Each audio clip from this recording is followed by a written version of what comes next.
book, Impartation, put out by I Am Publishing and Recording. Part 3. One day I will see you face to face, see the wounds and scars you bore for me. The crown spoken of to be given to me, I will place on your head.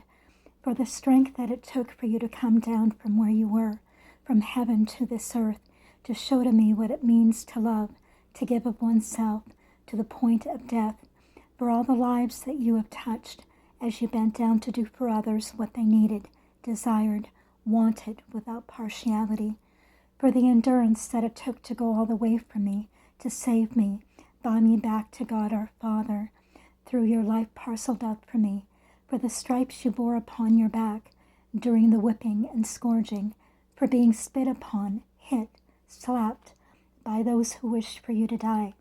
Father, forgive them, for they know not what they do, is how you responded to their cruelty.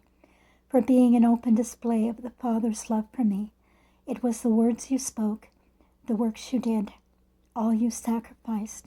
Life was given to me that opened my eyes to see love, the love you have for the Father, the love you have for me. Hidden mystery. As I watch my life unfolding, I see glimpses of what I once was, and now it is all me.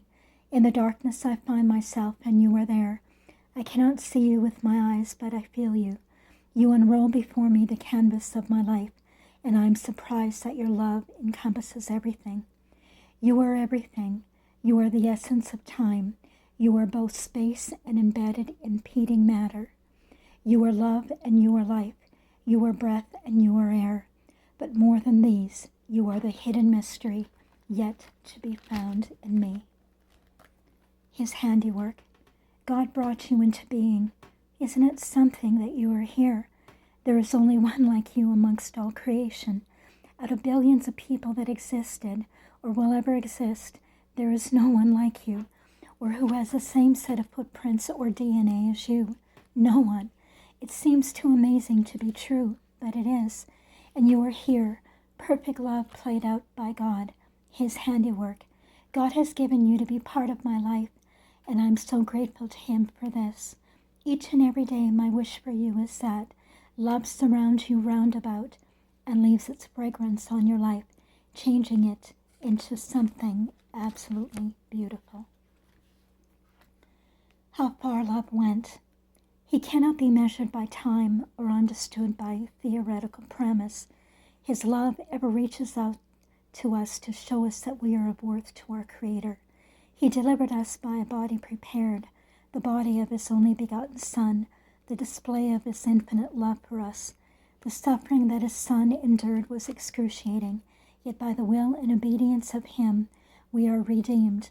We've been ransomed by the blood that was poured out from His body for us. How deep is the Father's love for us? What is the breadth and height of it? Can it be confined by space, by time? How far will it go for me? Life, a life given, my Son's life. This is how far love went, the Father replied. I feel you. Child, where did you go? Where the earth stands still, and I am locked away, shut off from everything. Why? In the darkness, Father, absent of light, I feel you. Look what came out of the broken, life. Look what came out of the wounded, healing. Look what came out of the sending of one, love. Look what is inside of me. You, life, tell me what it's like to bleed, what it's like to feel. Tell me when I left you, did you feel anything? Tell me of my worth.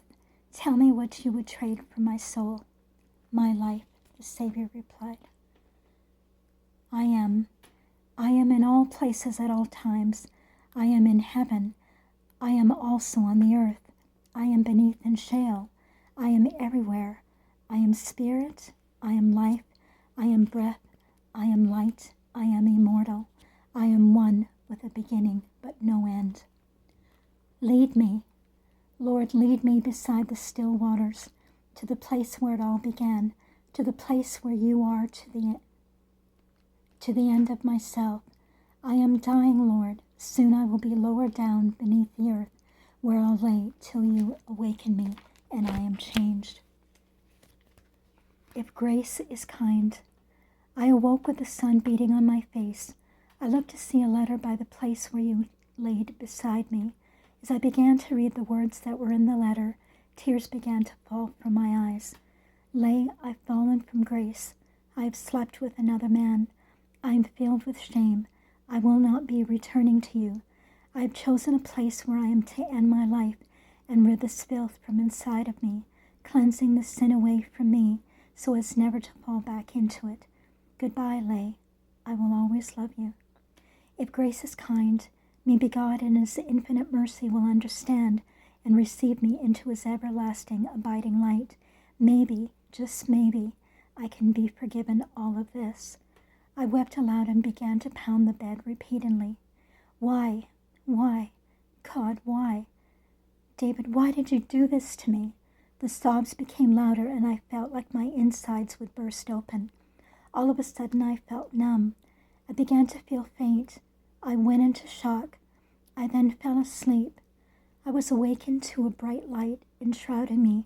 Be not afraid, the voice said. David is gone. He will not be returning, but you will go to him when it's your time. Before David breathed his last breath, he made things right with me.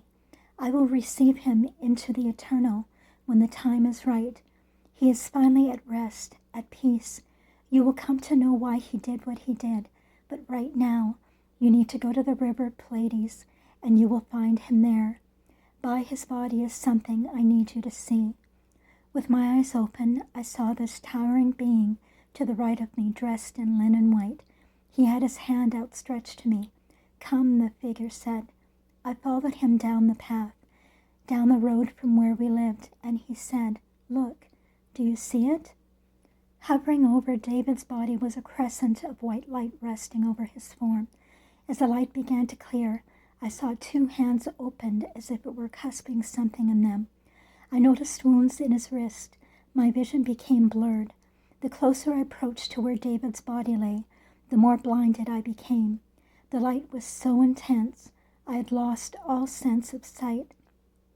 Just then I felt hands touching my eyes. Open your eyes, my child. Open your eyes. The next thing I saw was an envelope. Inside of the envelope was a letter along with David's wedding ring. Lay, remember me. I have now but only a little while. We have eternity. You will always be a part of me. I am at peace now. Lay, the Lord said. Before David died, he asked me to forgive him.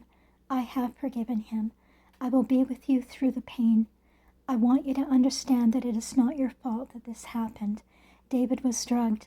After this happened, he was drifting in and out of consciousness.